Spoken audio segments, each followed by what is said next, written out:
Miracle 17. Mysterious Guidance to Something Insignificant.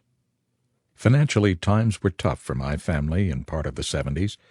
I was working for a nonprofit in which I was responsible for raising all of my own salary and expenses, plus a significant percentage for benefits and organizational costs. By this plan, employees received only what they had in their employee contribution account up to the salary figure. If nothing was in the account, well, you received nothing. I still have a 2-week paycheck for 57 cents I was given in that era. I never cashed it. I kept it as a reminder that my employer is not my provider. God is my provider. Money was really tight at that time. When I needed a timer for turning off and on a home electrical circuit, the approximately $7 to buy one seemed prohibitive. I figured I might be willing to spend $3 or so, but that would be all. But who would carry a new timer that inexpensive? I knew of no one. I remember expressing my need to God in a brief prayer. I was driving down a main artery in our town past a Sears outlet store. The store sold overstocked, returned, and slightly defective items from the big mall Sears stores at closeout prices. As I was passing the corner of the store, a voice said to me, "I have a timer for you there." There it was again. That message flashed on the screen of my mind, and I knew I didn't project it. It came as a total surprise to me. I pulled around the corner and into the store parking lot. I've learned never to ignore those messages.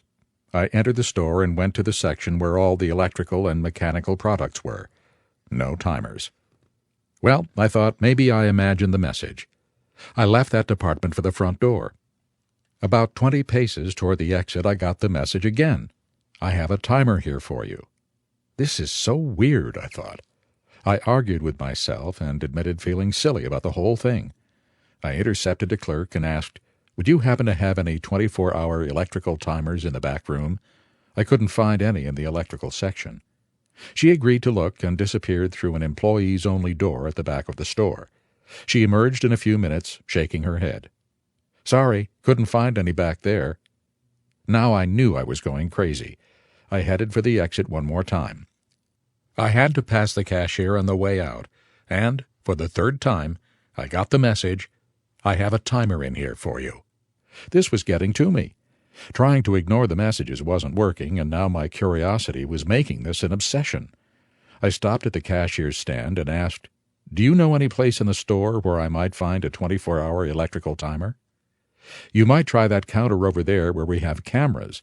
Sometimes we put other things for sale there." She pointed to a row of glass counters on the exit wall.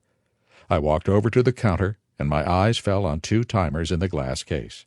Exact type and exact brand I was looking for. Price? A smidge over $3. As I recall, it was about $3.25 with tax. You already know that by now I have no shame in telling these ridiculous miracle stories. I have less shame attributing them to the loving God I serve.